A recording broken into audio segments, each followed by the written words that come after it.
নমস্কাৰ বন্ধু বান্ধৱীসকল জ্ঞানমালা আসাম ইউটিউব চেনেললৈ আপোনালোক সকলোকে স্বাগতম জনাইছো। বন্ধু বান্ধৱীসকল আপোনালোকৰ প্ৰিপাৰেচনৰ সহায় হোৱাকে আজি মই প্ৰফিট আৰু লছ ৰিলেটেড এটা অংক আপোনালোকক কৰি দেখুৱাব লৈছো।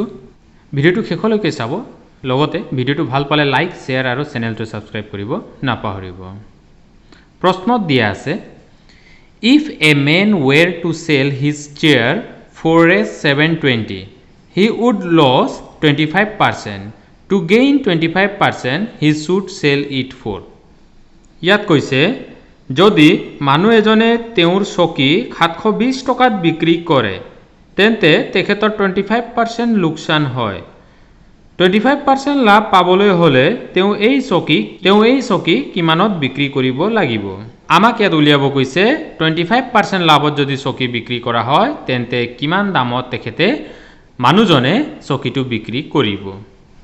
এতিয়া আমি এই প্ৰবলেমটো সমাধান কৰিব যাওয়াৰ আগতে প্ৰথমে আমি চাব লাগিব এই চকীটোৰ কিনা দাম কিমান আছিল।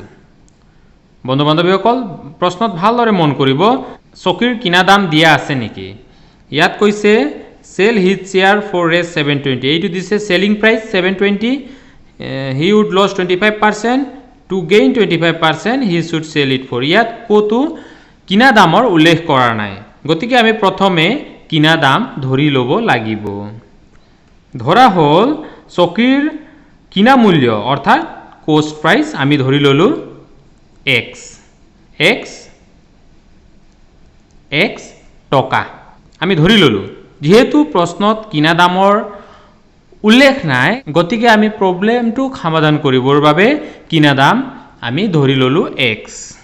এতিয়া কিনা দাম যদি আমি x ধৰো ইয়াত মন কৰিব প্ৰশ্নত সেলিং প্ৰাইস 720 বুলি কৈছে, লগতে ইয়াত কন্ডিশন কৈছে he would lose 25%, অৰ্থাৎ তেওঁ যদি 720 ত চকীটো বিক্ৰী কৰে তেন্তে 25% লস হয়।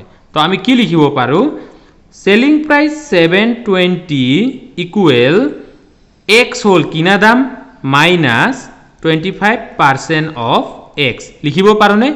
বেচা দামটো যদি 720 হয় আৰু এই 720 কিনা দামৰ পৰা 25% লসত বিক্ৰী হৈছে তেন্তে আমি কিনা দাম মাইনাস 25% x লিখিব পাৰিম নে নাই, নিশ্চয় পাৰিম।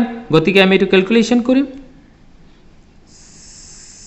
720 x minus 25/100 x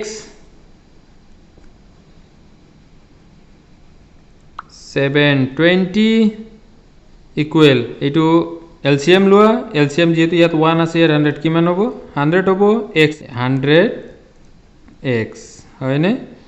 ইয়াত 1 আছে 100 যাব 100 into x 100x মাইনাস ইয়াত 100 আছে 100 125 এইটো x আছে, সরি এইটো ক্যাপিটালত দিব হল। এতিয়া নেক্সট 720 ইকুৱেল 100x ৰ পৰা 25x গলে কিমান হ'ব 75x ডিভাইডেড বাই 100 হয়নে।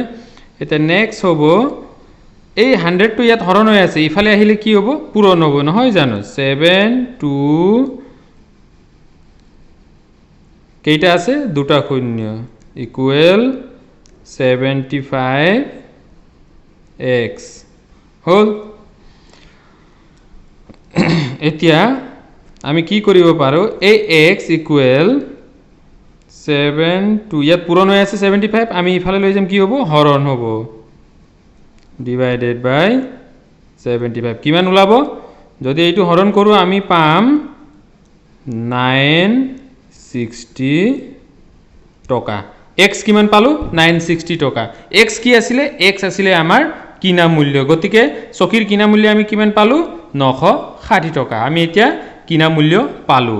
এতিয়া আমাক ওলাব দিছে কিন্তু যদি 25% লাভত চকীটো বিক্ৰী কৰা হেতেন তেন্তে কিমান টকাত বিক্ৰী হলহেতেন।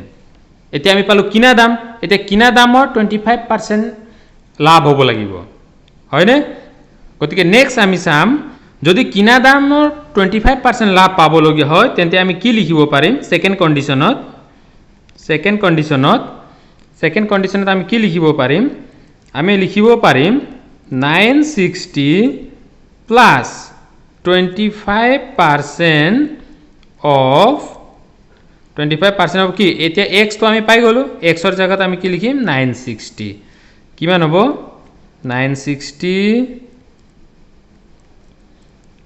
প্লাস 25 to কিমান হ'ব 25 divided by 100 into 960 আমি এই 0 লগত ক্যান্সেল কৰিব পাৰিম এতিয়া হ'ব 960 plus 25 by 10 into 96 এতিয়া আমি নেক্সট কি কৰিব পাৰিম ইয়াক যদি আমি 5 এৰে কাটো দুইবাৰ যাব ইয়াক 5 এৰে কাটিলে 5 বাৰ যাব হয়নে এতিয়া আমি লিখিম আকৌ 960 plus 5 by 2 into 96 এতিয়া আকৌ এই দুইৰে ইয়াক কাটিলে কিমান বাৰ যাব 8 দুইরে কাটিলে 2 4 গুণ 8 16 48 বার যাব এটা নেক্সট আমি কি পাম 960 প্লাস 5 into 48 এটা যদি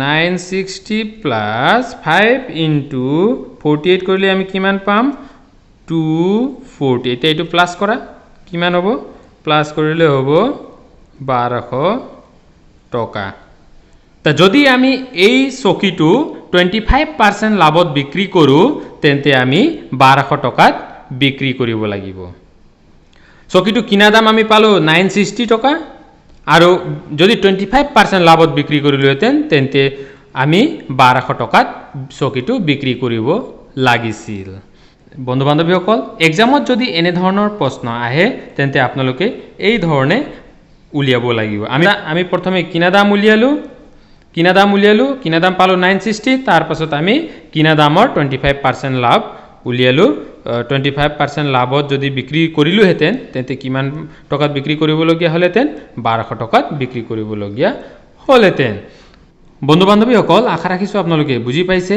ভিডিওটো যদি কিবা নজনা থাকে তেন্তে আপোনালোকে কমেন্ট কৰি জনাব লগতে ভিডিওটো ভাল পালে লাইক শেয়াৰ আৰু চেনেলটো যদি নতুন চেনেলটো সাবস্ক্ৰাইব কৰি থৈ দিব ধন্যবাদ